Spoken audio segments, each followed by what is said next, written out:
Hello, everybody. Welcome back to Art Moves. Today, we will hear from Laura Soto, a CIRC community member. CIRC is Colorado Immigrant Rights Coalition. Laura is also an incredible poet and a participating artist in PlatteForum's Immigrant Artist Mentor Program. She will definitely inspire you and is here to share her views on current immigration policies that have recently passed in Colorado. Then afterwards, she will share some of her art with us. So stay tuned for that. And as a little bonus, after Laura, today you'll hear short snippets from a mix of PlatteForum community members who will be sharing about the immigrant experience as young people and professional artists. But before we get started today, I have one announcement to share. PlatteForum has an upcoming show that we would love to invite you to. Please join us at the Bridge Project for the opening of Threads, Migration Connects Us All, on First Friday, August 6th at 6 p.m. The gallery is located at 1553 Platt Street, Unit 100, in the historic Zang Building, nestled under the Highland Pedestrian Bridge, and the show runs through August 28th. So this is a group show featuring the full artist cohort from PlatteForum's Immigrant Artist Mentor Program that was brought to Denver by New York Foundation for the Arts. All of the artists are incredibly talented, and it's a show not to be missed. There will be live music, beer, and wine, and it should be really fun, so I hope to see you there. You can find more information about this event at our website, platteforum.org.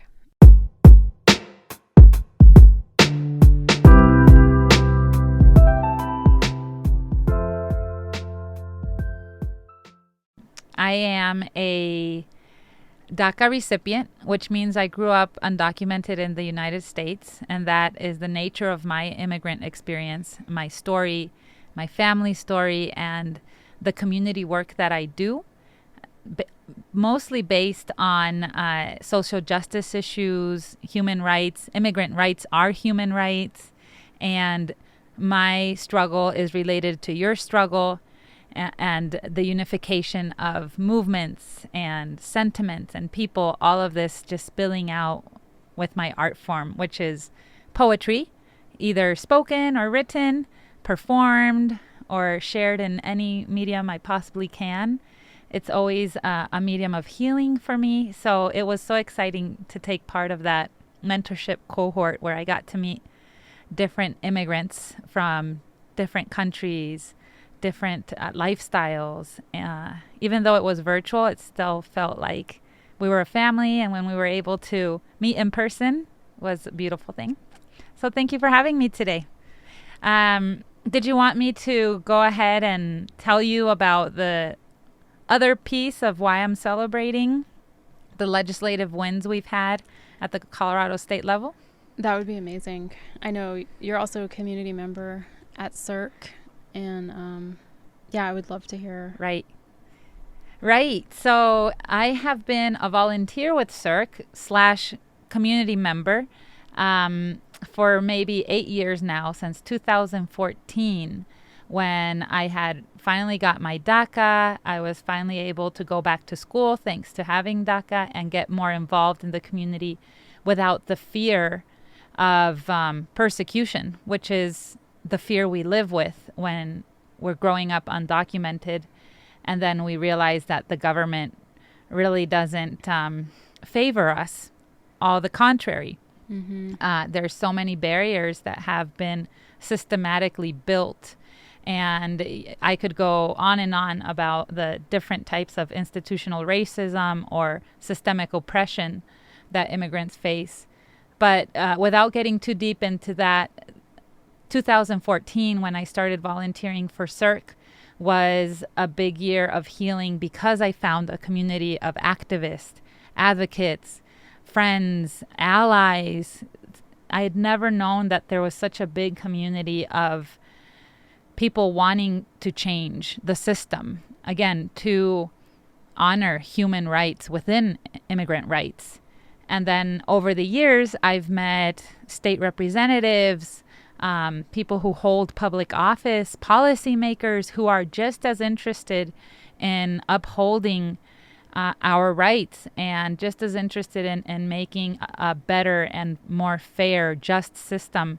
So it's been a long ride as a CIRC member through many different organizations where I've worked, but always kept my membership with CIRC and fighting alongside what is now a family of activists that now in 2021 we had a sweeping year of legislative wins thanks to all of that work. Even years before I started volunteering, decades before, right, when the movement started in Colorado. This year, finally, we're passing, I think, 13 bills that were lined up to favor the immigrant community and other community members, just legislation that was needed to make a more equitable system for housing, for workers' rights, reproductive rights, access to public benefits.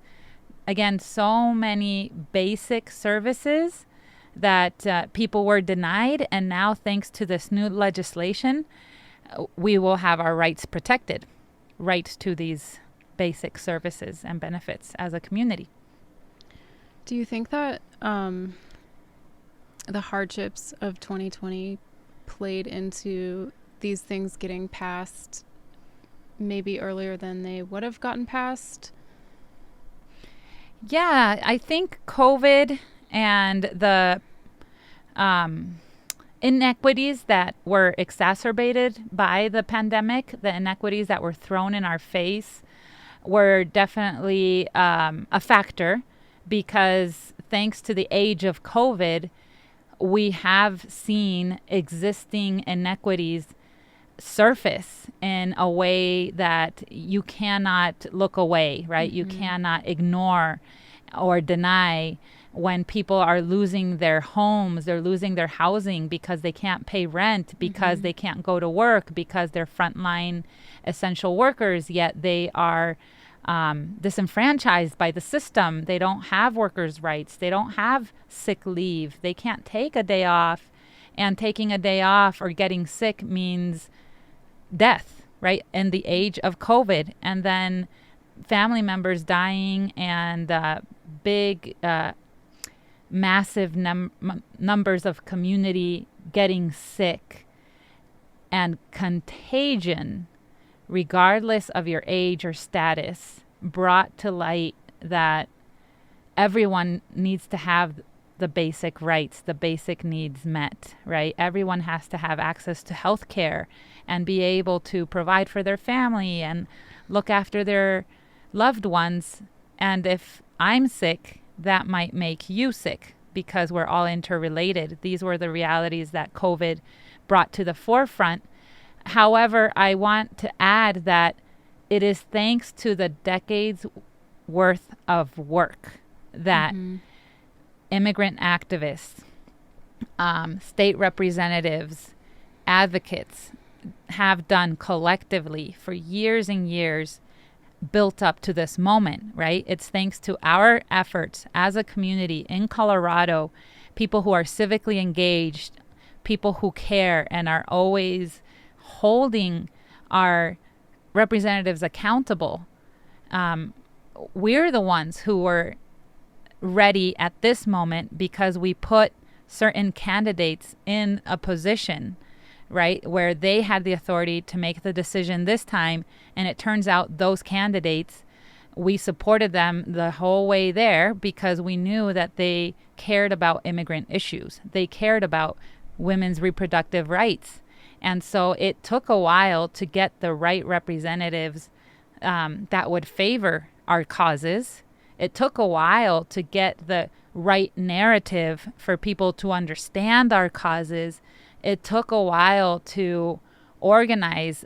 We're talking massive amounts of people to support these bills so that the bills would be favored, right? And so that it also makes sense in a policymaker's eyes that this is for the better of the community.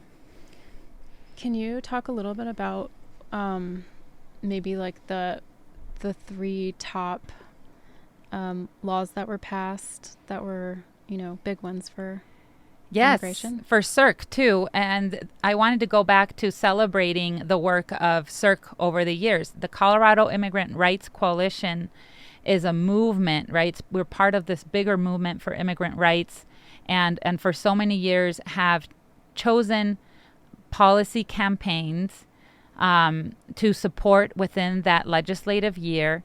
So for this year, CIRC membership, which comes directly from the immigrant community, impacted community, chose to have priorities for the Legal Defense Fund, which is a universal fund for universal representation of having an attorney when you go to immigration court. And then we also chose as a priority policy the data protection bill, which would protect every Colorado's identity from being stolen from the DMV offices that give us our IDs, our driver's license, and then also the farm workers' rights bill that would finally give our agricultural workers the rights that the Cesar Chavez unionized farm workers movement started in California decades ago. It's about time. Yeah.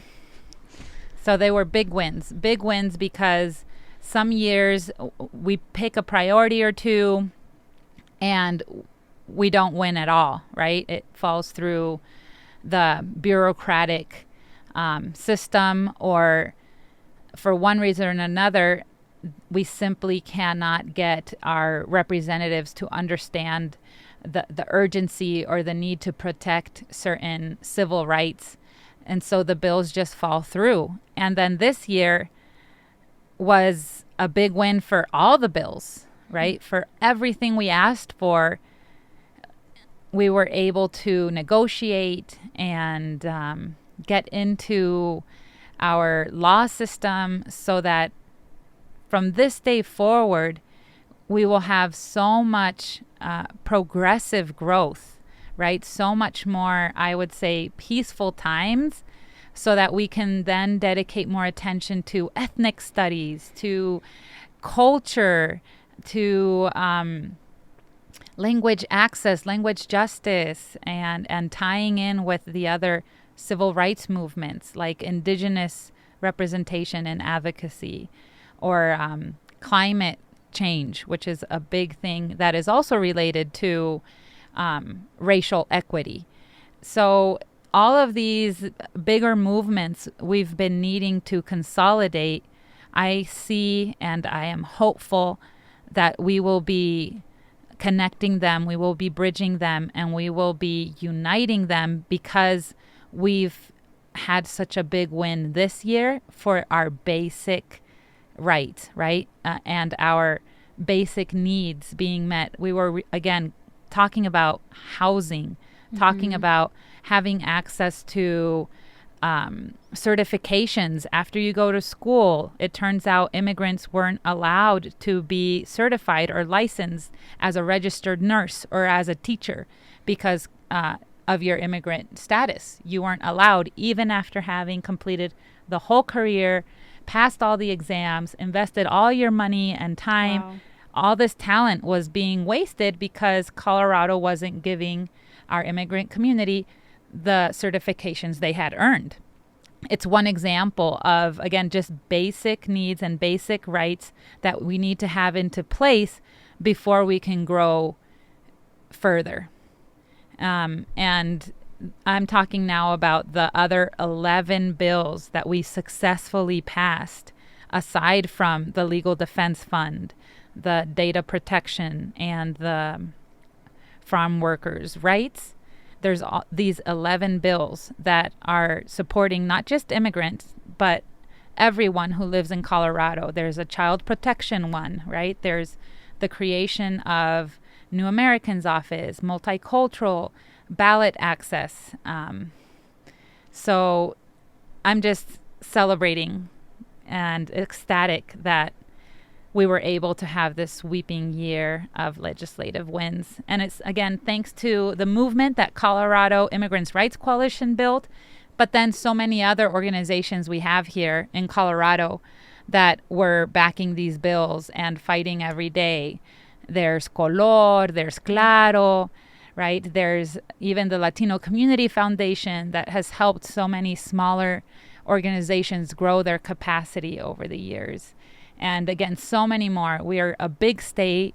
We have different regions that are very different one from the other.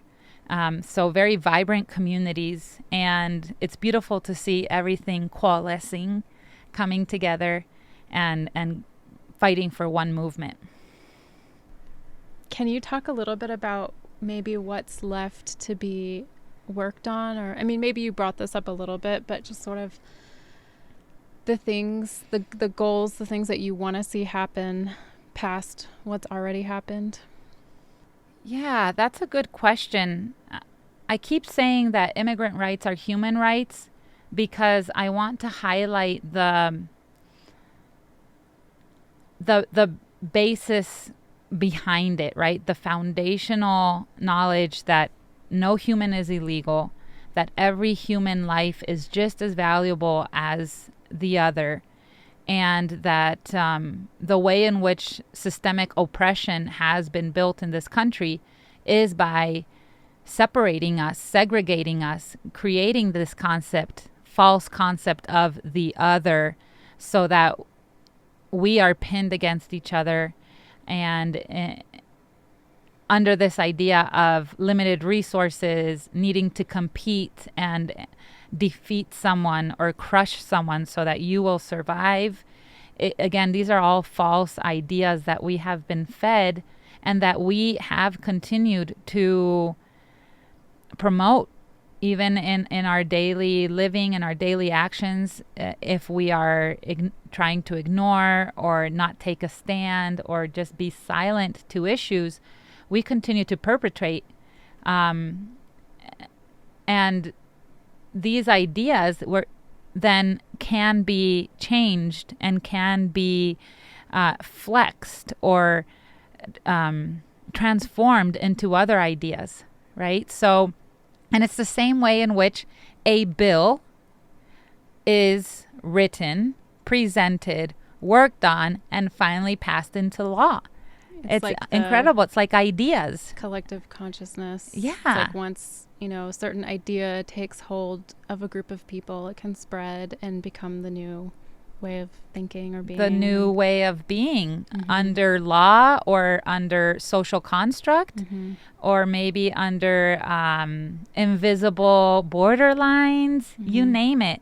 So that's why I'm a true believer that now is a time for real internal healing as individuals, plus collective healing as a society, as a family that we are, because now is the time for new ideas to be birthed, manifested, and then grown and nurtured into a new way of being. Now is the time. What we need is to have kind of that nurturing environment for healing first, for healing and mending. So when I look at our policies, our laws, and what I've seen over the years of how a bill is made into a law, I see that these new ones we won 13 big wins. They're going to be needed to be worked on again. For example, the Legal Defense Fund. We have made into law that Colorado should have universal representation for everyone because it's also in our constitutional rights to have due process and an immigration court that has been a huge injustice. And we have statistics that show that 70, if not 80% of people who don't have an attorney representing them do not win their cases. And among those people are the children who have to go to court representing themselves, even if you're only 3 years old. Right? So these That's big crazy. injustices, it's so great that we finally have a law that says in Colorado, we want everyone to have the right, and we uphold this right of universal representation, no matter who you are or what you're dealing with, the same as everyone has always been able to in criminal court. You've always had the benefit of having a public defender for free. So equally is the legal defense fund for immigrants when they have to go to immigration court. However, we will still need to work with that law for years to come, because where is the money going to be funded from? The money that will pay the attorneys. We need municipalities, counties, cities to invest. And we also need measurements to keep track of how is this new law actually being implemented. Is it useful? Why isn't it useful? What needs to change so that people are actually benefiting for something we just made into law? So it's not that when you win one bill, that's the end of the road, is what I'm trying to say. What we will need for every single one of these 13 bills is to stay vigilant and to go back to make the changes, amendments, or pass new bills in favor of making the old bill actually implemented correctly. It's the same thing we saw when we passed licencias para todos, licenses for all, which gave every person in Colorado the right to a driver's license, regardless of your immigration status. That was many years ago, maybe even 10 years ago. And when the law first passed, then we had to go back year after year to make amendments to the law because it wasn't being implemented correctly. And even to this day, it's not something you can do at any DMV. There's probably 4 or 6 DMVs in the entire state of Colorado where are the only places that give you access to this special type of driver's license if you're an immigrant. And there's scrutinized requirements. And we saw lots of fraud happening, even the selling of free appointments from a free public service. People started extorting immigrants to only get an appointment to the DMV. And again, we needed to go back, clean up the existing law, and pass new laws just to protect the right to a free appointment for a free public service.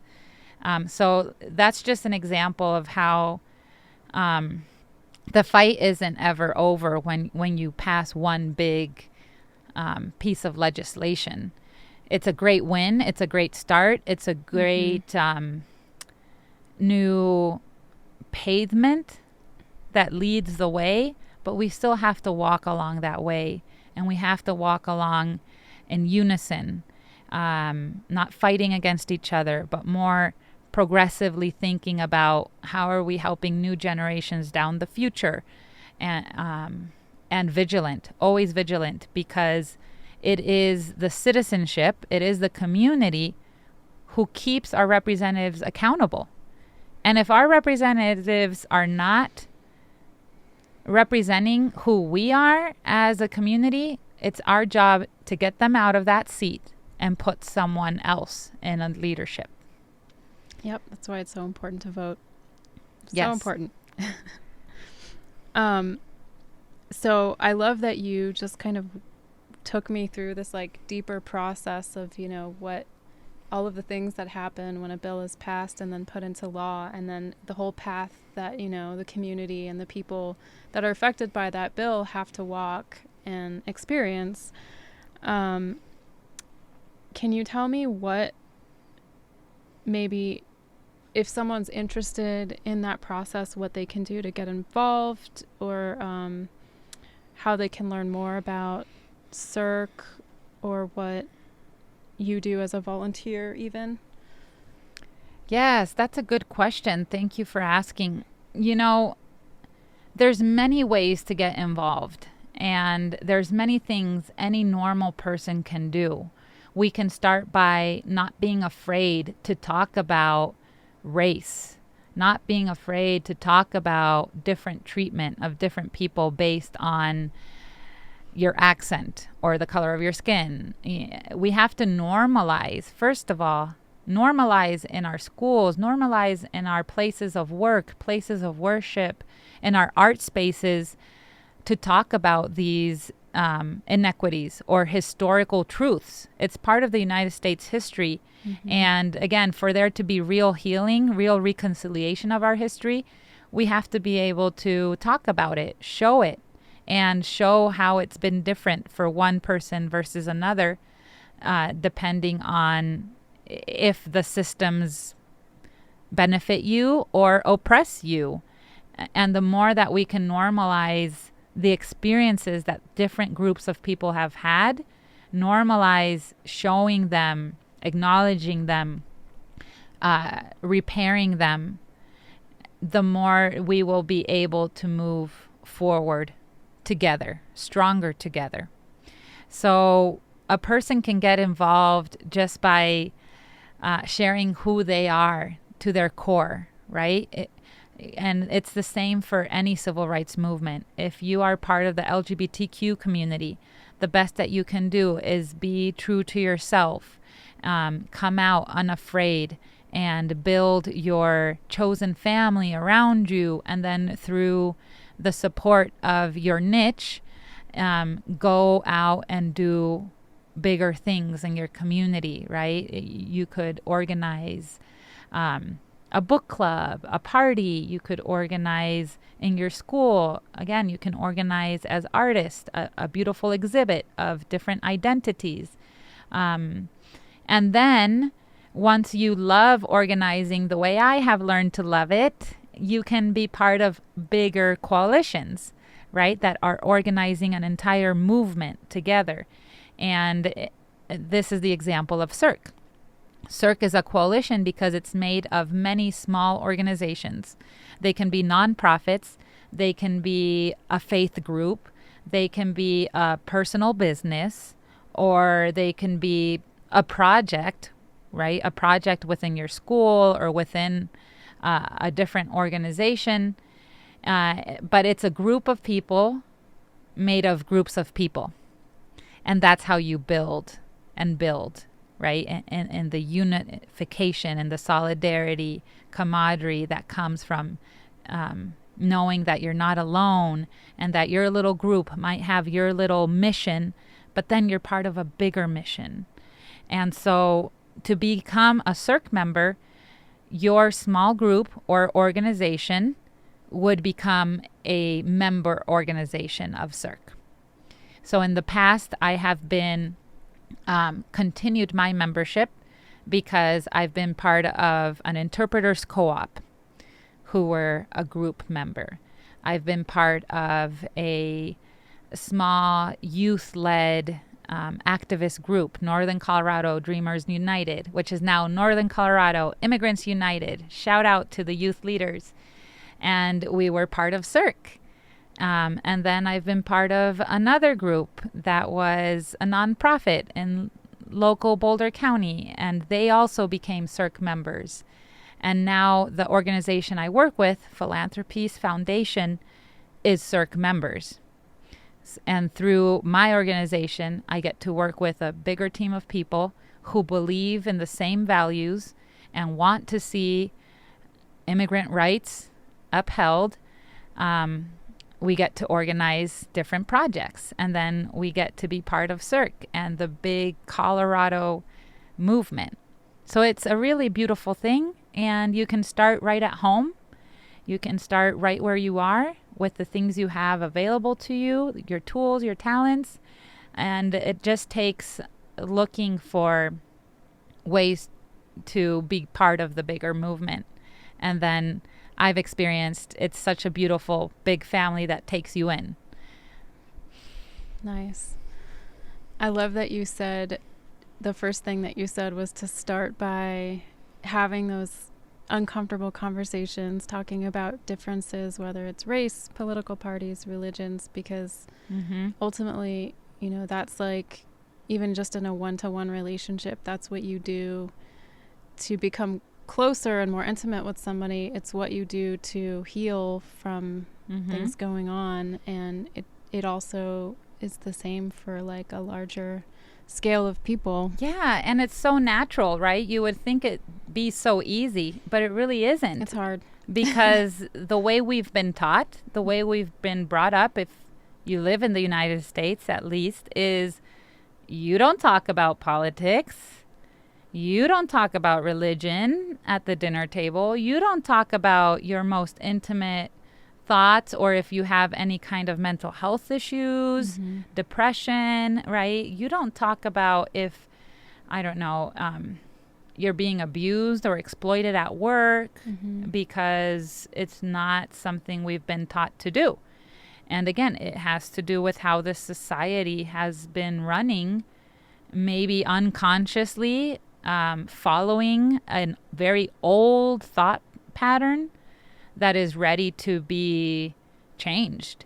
And you don't have to be very radical, but I'm just saying that because some people are intimidated by the word radical. I love the word radical, but something that would be a big switch from this would be to say, hey, you know what? Immigrant rights are human rights. They're everyday human issues. And to talk about immigrant issues is not a political thing. You're not going political when you talk about what's happening to immigrants in their daily lives. You're talking about humans, what their daily life looks like, and if that daily life has a quality of life to it, or if it's not meeting dignified standards, right, for a quality of life. It's as simple as that.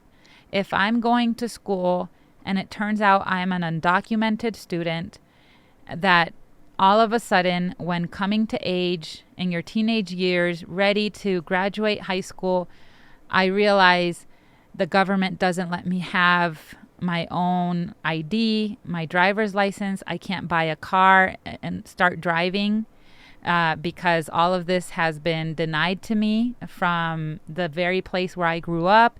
And on top of that, I can't go to college because colleges won't let me even apply.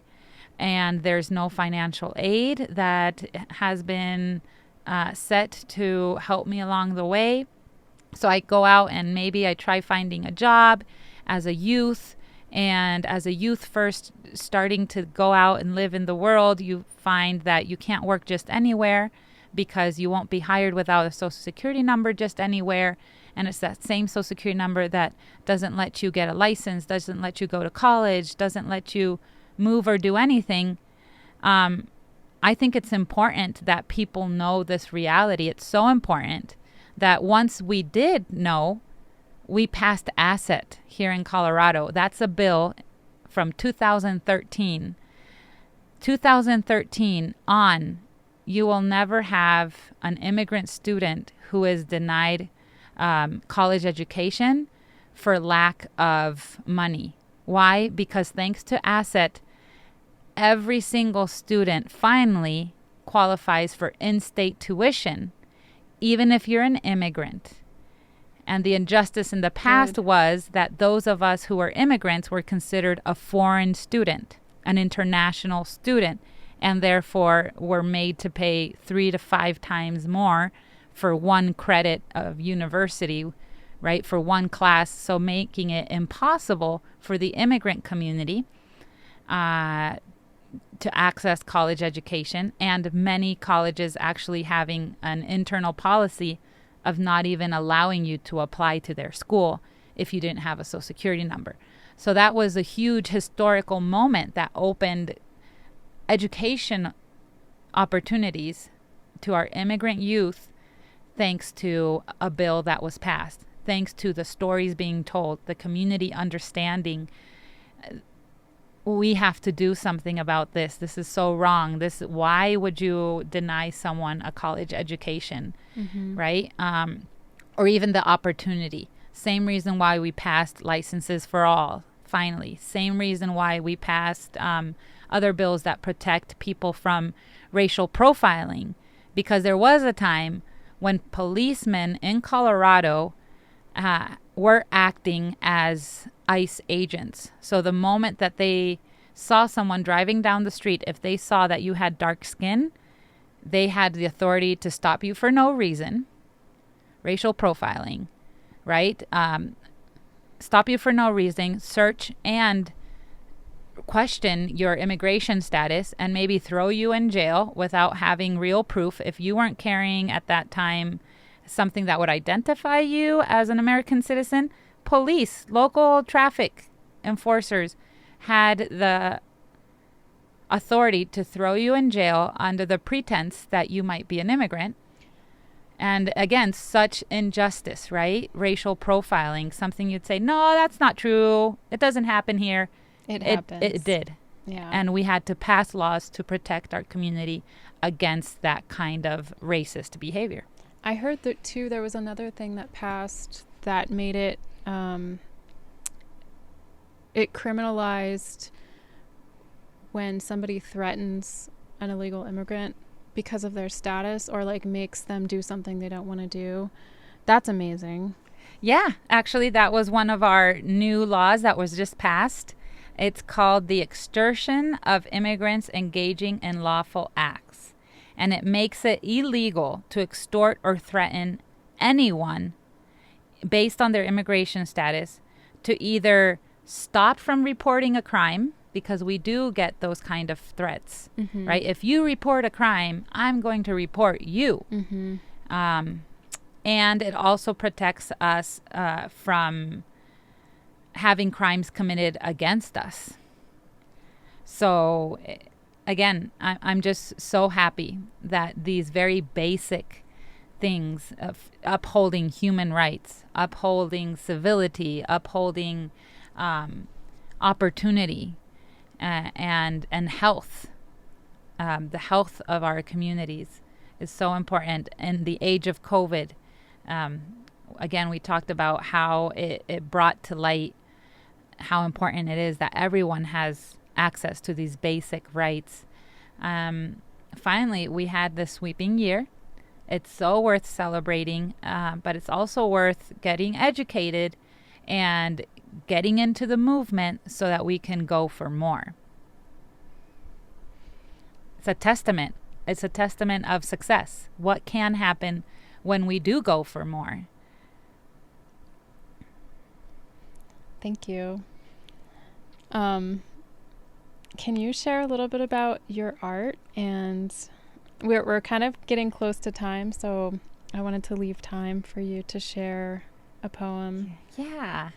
I'd love to let people know that there are amazing, talented artists among us. And so many of those artists just need a platform to show their talent, to shine their light. And so again, I've just been so thankful to meet you all at PlatteForum and to meet the other people in Boulder County that are promoting art and culture, to the extent that now it's part of my chosen family, my coworkers, my friends, and I get to have my life enriched by other people's talents, and then I feel inspired to share my own. And the talent that I have, artistically speaking, is the use of words. I love writing and healing through the writing process, and then I love presenting it, and I've always loved dancing. So I feel like my performance on stage is a way to embody those words, embody that power that comes through the art form. And I enjoy it just as much as I enjoy dancing. So I would love to share some of my work with you, and hopefully there's time for the audience to stick around and listen to this poem. I brought today a poem that is 100% bilingual. It is completely in Spanish, which is my mother tongue and the language of my heart. And then it's been translated into English entirely so that those who do not speak Spanish but do speak English can understand the feeling of it just as much. And then this poem is very special to me because I wrote it in honor of my parents who brought us to the United States. And I wrote it in honor of my ancestors who I deeply believe it's part of my spiritual tradition to honor. It is our ancestors and our loved ones who later pass, who continue to guide us throughout our lives and continue to walk by our side through every experience, as well as protect. And we're part, I think, of a bigger legacy, family tree, generations of experiences that feed into our own. And I'm trying to honor all of that belief and thankful praise for what got me to where I am today. So I'd love to share those, and hopefully you'll be as touched as I have been in producing those words. This poem is titled Nacida Guerrera, Born a Warrior, in English first. My mom and my dad decided to remake their life crossing over to the United States, carrying only their biggest treasures, their 2 babies and their dreams on their shoulders. Their story tells that the newborn fell ill after crossing the frozen river. They feared the pneumonia would kill her. This was the first trial that life tested my strength with. This is the testament that I was born a warrior. But it was the strength of my parents. It was their desire to escape poverty that brought me to where I stand today. It was their hands that lifted the babe above their heads, offering her to the heavens, so as to survive the frozen river. They prayed be blessed to the starred skies above the river grande. Our ancestors bestowed upon us safe passage, pleased with their offering of the born warrior. After surviving this initial traversal of destiny, I have crossed over many times again. But my beloved Mexico, forgive me, for I idealized you as a long-lost desert land, made of shacks, donkey-pulled wagon dirt roads, thorn-laden cactus, and dust-filled cathedrals. This is how I was raised, by TV to see thee. My dearest mother, I never really knew thee. And to be torn from your arms fills me with fury. It is as if a fire were burning inside me, a blaze that hungers for justice. Life forged my warrior spirit by throwing me into the fire time and time again, knowing that under its flame my spirit would strengthen. And today I am an activist devoted to social justice because I know very well what it is to live between oppression and privilege. I know very well the difference between having true poverty and true richness. Today I am a bridge between 2 cultures because I have survived the social and racial injustice of both, because I have journeyed down the hard path of the undocumented life, because I have confronted the monumental challenges of being a single teenage mother, because I was finally able to escape the cycle of domestic violence, because I rebuilt my life and that of my children, because I dared to seek therapy, because I fought 14 years for my dream of higher education, because I was awarded DACA, because I found a family and community willing to fight by my side. Today, I live to tell the tale of how I was born a warrior. En español, la versión original de Nacida Guerrera. Mi mamá y mi papá decidieron rehacer su vida cruzando a Estados Unidos, cargando solo sus tesoros más grandes, a sus 2 bebés y sus sueños. Cuentan la historia que la bebé se enfermó después de haber cruzado el río congelado y temían que moriría de neumonía. Pero esta fue la primera prueba de fortaleza a la que me retó la vida. Este fue el momento en el que comprobé que fui nacida guerrera. Pero fueron los esfuerzos por escapar la pobreza que mis padres hicieron los que me trajeron aquí. Fueron sus manos las que me alzaron por encima de sus hombros al atravesar el río Bravo, alzando a la recién nacida como ofrenda al cielo estrellado, a cambio de sobrevivir el río congelado. Fueron nuestros ancestros los que nos otorgaron cruce, complacidos con la ofrenda de la nacida guerrera. Después de haber sobrevivido este primer cruce entre destinos, crucé varias veces más.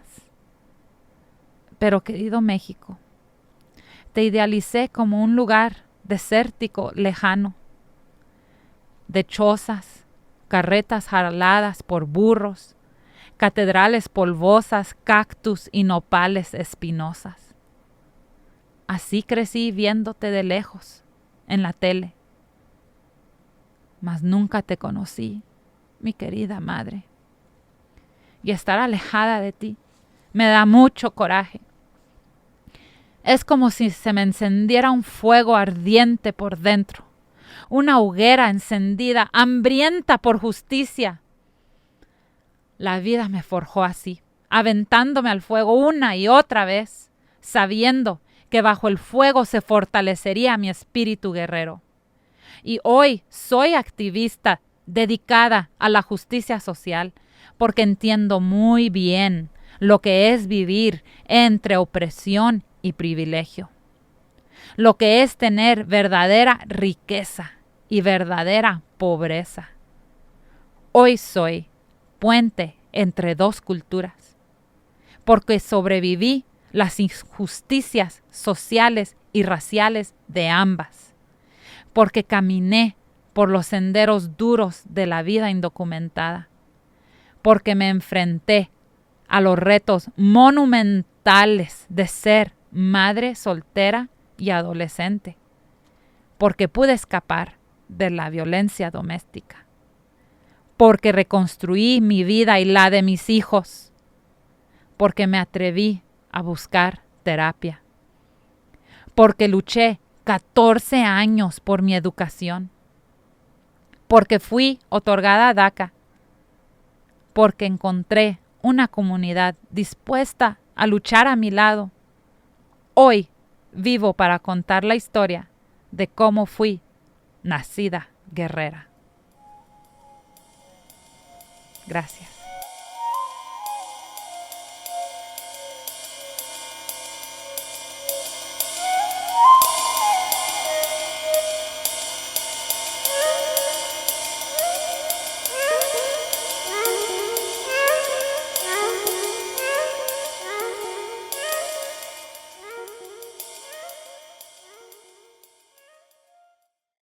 Hello, my name is Kevin, and one of the things that I think is important to know that as an immigrant, your life is like definitely harder than you would think. It's really hard to navigate through anything, really, because even though in these last years it's been made easier to be an immigrant, cause there's still like a lot of paperwork, and whenever you have to do anything, you always have to double check that it won't affect you or your family in like any sort of way, because you always have to double check your safety and the safety of those around you, because you don't want to like mess up and accidentally get your family or yourself deported. And it's always a thing that's in the back of your head. So it's in there, and it's really hard. Not really hard, but it's difficult to live with it, because it's almost like not having freedom, because you're like, okay, there's these things I can do, and there's this other thing that I can't do, because, well, I simply don't want to, live this country for many reasons. And it's, as a person who has anxiety, it's even harder sometimes, because I start overthinking things, and it's really hard to have to ground myself and be like, okay, maybe it's not as difficult as I think it is, but sometimes it is. And it's really hard to differentiate from my thoughts and what's reality. And that's one of the things. It's I would say it's humbling, because you can't really be like I said, it's not a lot of freedom, so you can't really do a lot of things without being like, oh yeah, right, I can do that, because I simply cannot. Simple things sometimes, like, I don't know, just like applying for a job, and if you're using not real documents or anything of the sort, it's like, you're like, what if they find out, even though those places there's like jobs that are made to be especially for immigrants, so they know the things that you do, but even then it's very nerve-wracking, because you're like, okay, it's still, what if they find out, and will my family be at risk, will I be at risk? And it's just like every little thing that you do sometimes can turn into like a big deal. And that's been one of my personal struggles. Hi. My name is Bryce Reyes Cepeda. I am an intern at PlatteForum. This is my first year. I'm going into my senior year in the fall, so it'll be my only year too. In my opinion, the first thing that comes to mind is just how huge the gap is between us and people who are native to this country. I'm a first generation. My parents came here probably in their late 30s, early 40s, and they started their life here. I was born here, but I still feel a lot of the struggles from immigration. Like, I have had to work 10 times harder than all the other people that I've grown up with, because I'm an immigrant and because I don't have any family here or anyone to rely on. It feels like I'm kind of at the bottom of a food chain already. And even if I work harder than everyone around me, I still won't advance as much as they do. Everyone has such a leg up around me. That's what I feel is the most important. That's what comes to mind first. It's crazy. I feel poor constantly because, I don't know, there's just a huge gap.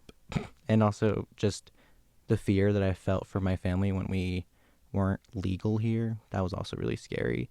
My mom taught me to never talk with police or interact with them, because they could deport her within a second. It was so easy to just like lose my family. I have had friends and neighbors who have lost their mothers, their fathers, their sisters or brothers, because they've been deported. Just like that. And they're not able to come back very easily. It costs about, what my mom's told me, is costs about $10,000 to rent a coyote, which is the person that brings you over the border. It costs about $10,000 for them to walk you here.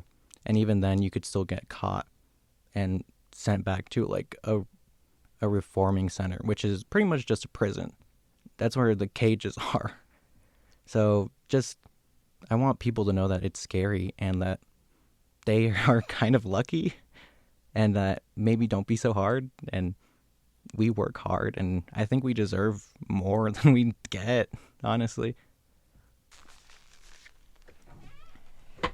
Hello, my name is Eriko Tsogo. I'm a Mongolian American artist based in Denver and Los Angeles. I'm a 0.5 generation immigrant. I came to Denver, Colorado with my family in 1999 following my father, Tsogo Mijit, who is also a Mongolian artist, and he is right here next to me. He's going to introduce himself. Hi, my name is Tsogo Mijit, and I'm 56 old now. But I'm still nomadic artist. So yeah, I'm happy to with my daughters here in this beautiful podcast. Thank you for having us. We are both artists. I follow after my father, and our immigrant experience really informs who we are and inspires the type of art that we do. I am personally a DACA recipient as of 2013. DACA stands for Deferred Action for Childhood Arrivals, and I am still currently a DACA, but my family recently got green card.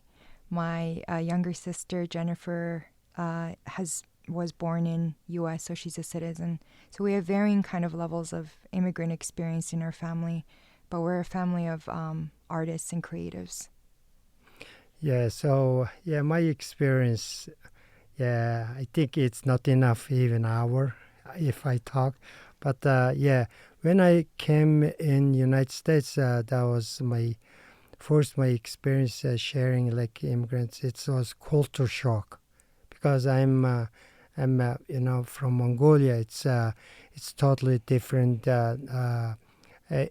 Central Asian culture and all tradition and religion, and then boom, it's a new world. Everything was very new, and So, but I just since 1999 and still today, I still working doing my art, and I'm one is happiest person in earth. I would say as an immigrant, the most inspirational aspect of it for me in my art is being a marginalized identity. And I compare that to the analogy of a blade, walking on the blade. It's a very painful place because you long to belong somewhere and you search for your home. For me, it's either the West or the East. And so this divide of, where do I belong? But also it's a place of inspiration because, you have dual perspective. It's a power position. Even being bilingual, I think, is a strength.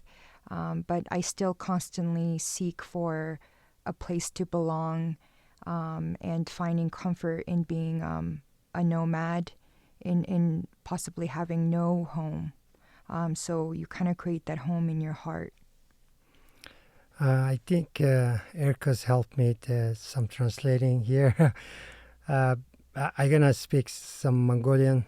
Because би нэг ер нь хамгийн хэцүү юм нь бол яг иммигрантад гадны зураач нар бол одоо өөр дэлхийн улсад одоо сургууль соёл төгссөн ч байсан тэр төгсөлтийнх нь юмыг энд нь бас авч үздэггүй. Дээрээс нь найз нөхөд одоо зураачдын тийм орчин бүрдүүлэхэд тийм амар байдгүй. Тэгээ тэр бол миний хувьд бол одоо хамгийн хэцүү ихний хэдэн жилүүд байсан. Тэгээ тэр үед би хэл мэдэхгүй, тэгээд галерей мэдэхгүй, одоо тэгэл зураг аваад яг барьж явж байгаа хамгийн анхны одоо үзэсгэлэнгээ гаргаж ирсэн. Тэгээд энэ бол бас тийм амар биш. Тийм даваа байсан. So Tsogo is talking about the hardest part for him as an immigrant in first coming is, the translation of degrees, for example. He got his master's at Shevchenko Art Academy in Ukraine in the 80s, and none of his degrees transferred here, let alone people respected in the same value, and not speaking English, starting from ground zero and vouching for himself. with his art and trying to find a show and, how do you become part of the community, but always being seen as an outsider. And so that kind of early days when, he wasn't accepted, but he wanted to be, and he fought for himself. And personally, for me as his daughter, I thank my father tremendously because I am who I am because of him today. He paved this path for me and my sister and created the possibility of a route for me. And he was the first originator out of our entire generation to be an artist and quite accomplished in his own forthright. If you wanted to explain one of your projects that you did in Colorado. Yeah, I think latest one, we just working with all family, the Mia Wolf Museum. They're calling Mongowo. They're all this very unique room there. So maybe you can explain a little bit more. Yeah, Mongowo is a collaborative family project. So it's 4 family members, my father, my mother, myself, and my younger sister.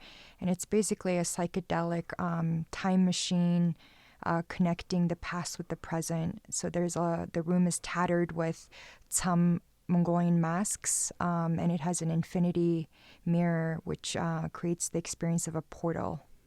Yeah, also I very, very like it, the platforms, this project about immigrant artists sharing, young generations, younger, the beginning artists. So sharing all experience, that was very awesome, and I'm still, I like this project. Yeah. Yeah, thank you so much, PlatteForum, for the Immigrant Mentoring Artists Program. It has been revolutionary, I think, in Denver, and the connections and bridges that it created between generations, between cultures, between artists. Thank you for having us. Ichwairla, thank you so much.